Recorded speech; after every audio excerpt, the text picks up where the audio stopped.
Hello दोस्तों, BPSC teacher 9 में एक बार फिर से आपका स्वागत है। तो चलते हैं दोस्तों इतिहास की दुनिया मगध साम्राज्य में नंद वंश, घनानंद और सिकंदर महान के इतिहास के बारे में जानते हैं। ठीक, तो दोस्तों ज़्यादा टाइम ना लेते हुए आपका टॉपिक पर चलते हैं।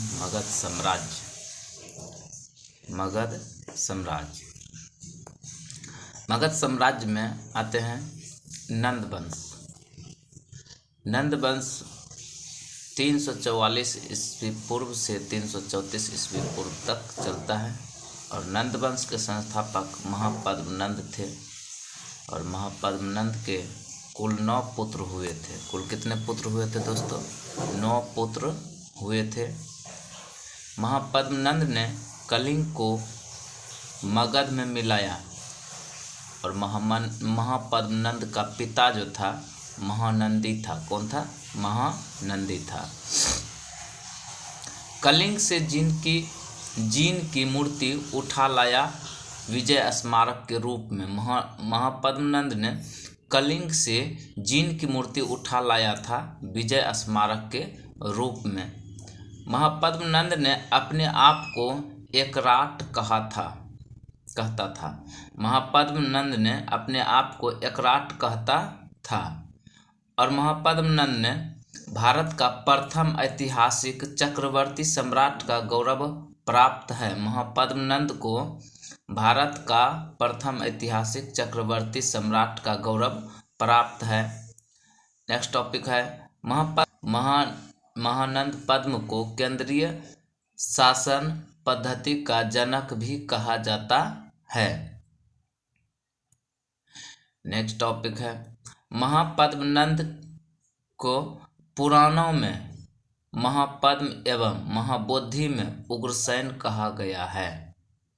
महापद्मनंद जाति से नाई था और महापद्मनंद को किस किस नाम से पुकारा जाता था? तो महापद्मनंद को एकराट, सर्व छत्रांतक, एक छत्र, पृथ्वी का राजा, भार्गव आदि के नाम से पुकारा जाता था। महापद्मनंद पहले शासक थे जिन्होंने गंगा घाटी की सीमाओं का अतिक्रमण कर विंध्याचल पर्वत के दक्षिण तक विजय पताका लहराई थी। महापद्मनंद के एक मित्र थे जो कि व्याकरण का आचार्य थे और वह कौन था? पाणिनि। महापद्मनंद के समय सिक्के को, चांदी के सिक्के को क्या कहते थे? तो करसापन।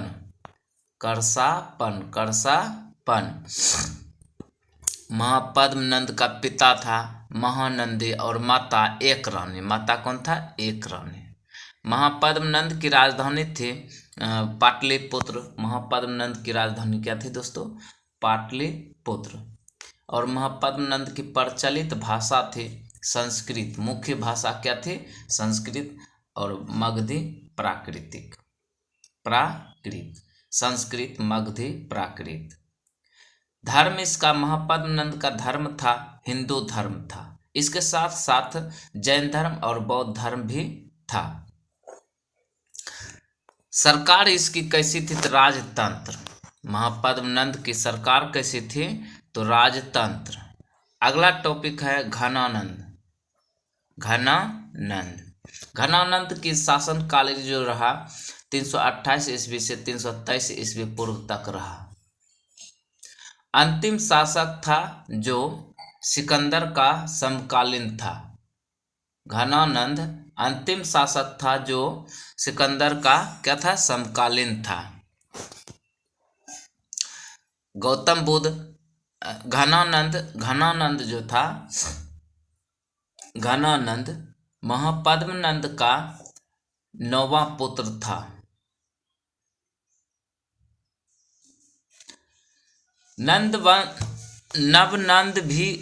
घनानंद को नवनंद भी कहा जाता है।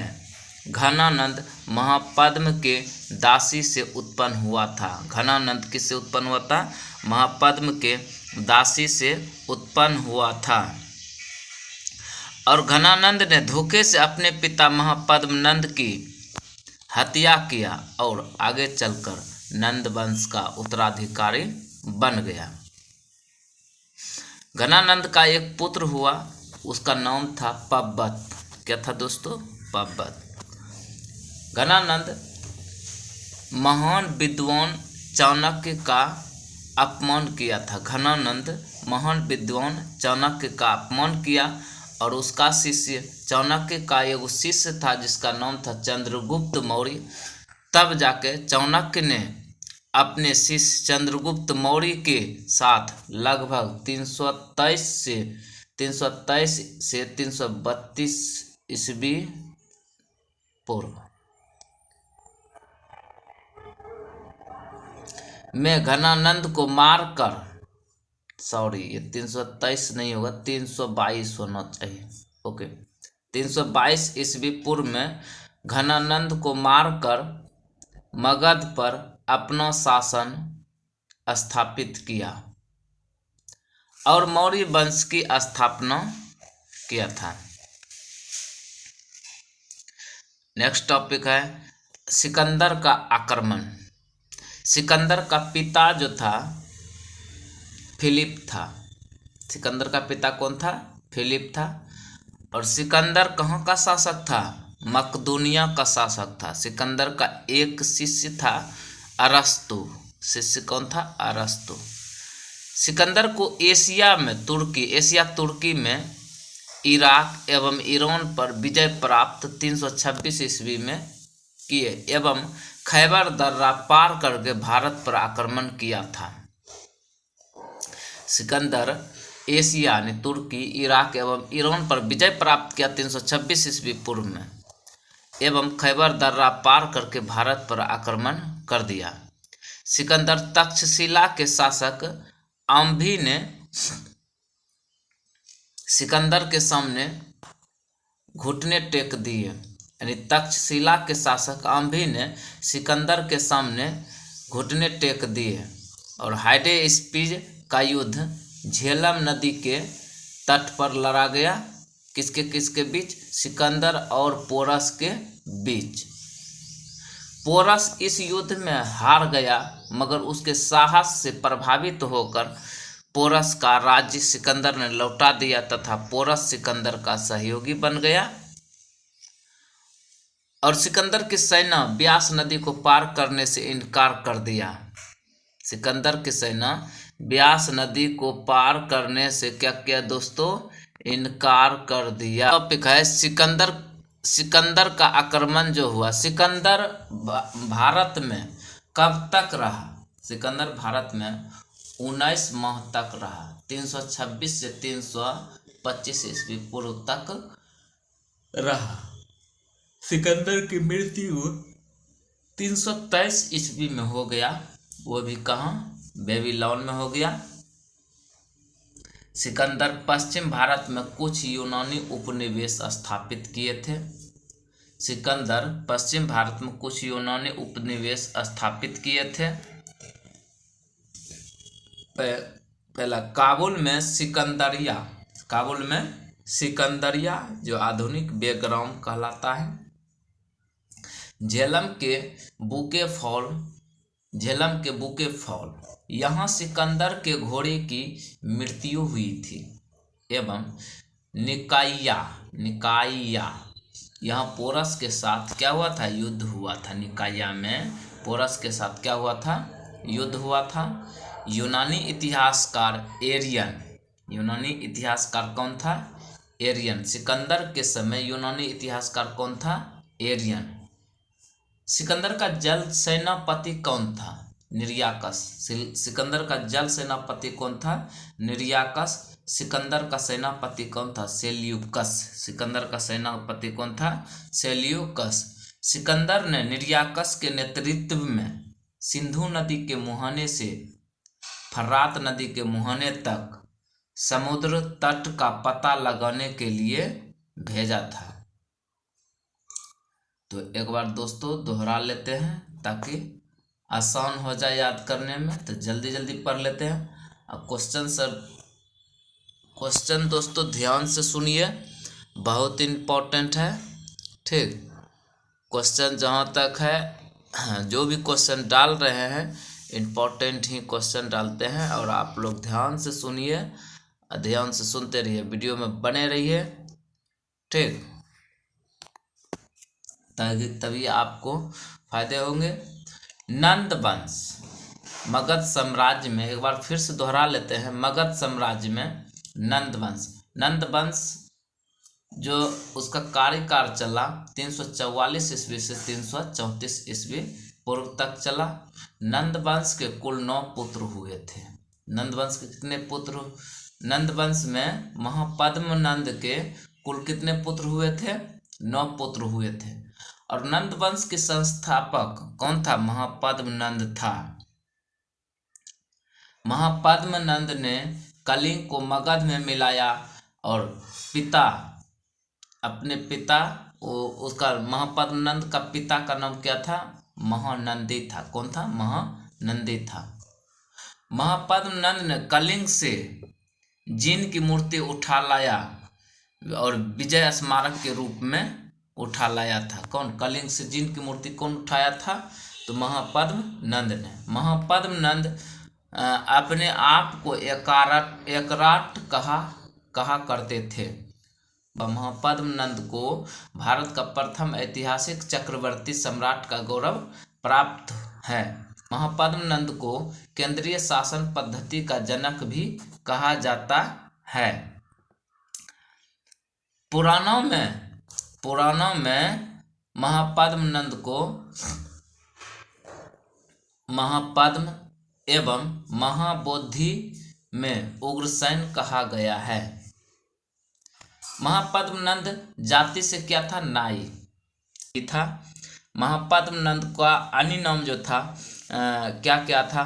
तो एकराट, सर्वछत्राओं, एक छत्र, पृथ्वी का राजा, भार्गव आदि कहा जाता है।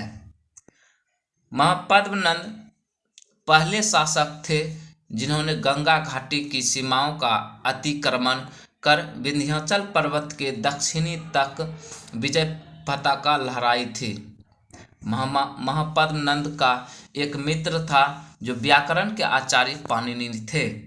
महापद्म नंद के शासनकाल में चांदी के सिक्के को करसा अर्पण कहा जाता था। महापद्म नंद की माता का नाम एकरानी थी और महापद्म नंद की राजधानी कहाँ थी? पाटलिपुत्र। महापद्म नंद की प्रचलित भाषा थी संस्कृत, मगधी, प्राकृतिक। मुख्य रूप से संस्कृत था। महापद्म नंद धर्म से हिंदू था। हिंदू को राजधर्म कहा जाता था और जैन धर्म एवं बौद्ध धर्म, इसमें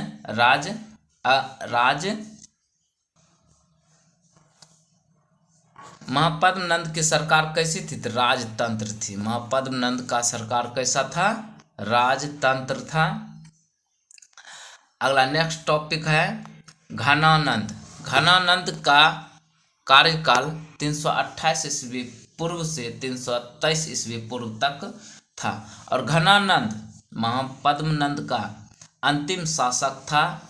नंद वंश का अंतिम शासक था। घनानंद नंद वंश का अंतिम शासक था जो कि सिकंदर का समकालीन था। घनानंद महापद्म नंद का अंतिम पुत्र था जो कि 9वां पुत्र था और 9वां पुत्र के होने के कारण घनानंद को नवनंद भी कहा जाता है। घनानंद महापद्म के दासी से उत्पन्न हुआ था। घनानंद महापद्म के दासी से उत्पन्न हुआ था और घनानंद ने धोखे से अपने पिता महापद्म नंद की हत्या किया और आगे चलकर नंद वंश का उत्तराधिकारी बन गया। और घनानंद को एक पुत्र हुआ जिसका नाम था पब्बत। क्या था? पब्बत। महान विद्वान घनानंद ने महान विद्वान चाणक्य का अपमान किया था। उसके बाद चाणक्य ने अपने शिष्य चंद्रगुप्त मौर्य के साथ चंद्रगुप्त मौर्य के साथ लगभग 323 ईस्वी पूर्व से 322 ईस्वी पूर्व में घनानंद को मारकर मगध पर अपना शासन स्थापित किया था और मौर्य वंश का स्थापना कर दिया।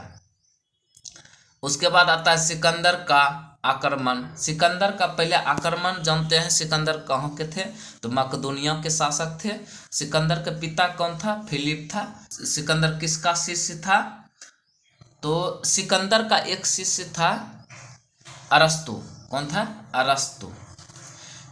सिकंदर एशिया यानी तुर्की, इराक एवं ईरान पर विजय प्राप्त 326 ईस्वी में किया एवं खैबर दर्रा पार करके भारत पर आक्रमण कर दिया।